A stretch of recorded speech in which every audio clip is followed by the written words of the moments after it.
Pemirsa, Badan Nasional Penanggulangan Bencana BNPB mengimbau Provinsi Bali agar mewaspadai bencana hidrometeorologi basah seperti banjir dan tanah longsor. Hal ini disebabkan berkurangnya kawasan penyangga air.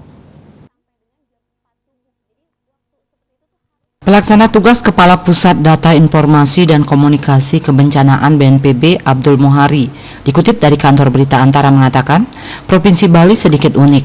Ada bagian-bagian yang dulunya mungkin sebagai penyangga air, sekarang sudah berkurang. Ini juga harus diwaspadai untuk potensi terjadinya bencana hidrometeorologi basah dan masif, karena dalam 2 minggu ini bencana hidrometeorologi basah terjadi di Bali itu cukup signifikan.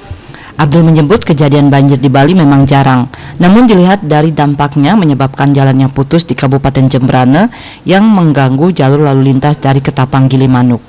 Abdul mengatakan hal ini harus diwaspadai karena Bali adalah tuan rumah pertemuan puncak G20 di 14 sampai 16 November dan memang dari BNPB sudah menyiapkan langkah-langkah antisipasi. Abdul mengatakan upaya mengurangi potensi dampak dari bencana hidrometeorologi basah tidak hanya kerja BNPB saja, tapi harus melibatkan pemerintah provinsi hingga ke tingkat masyarakat.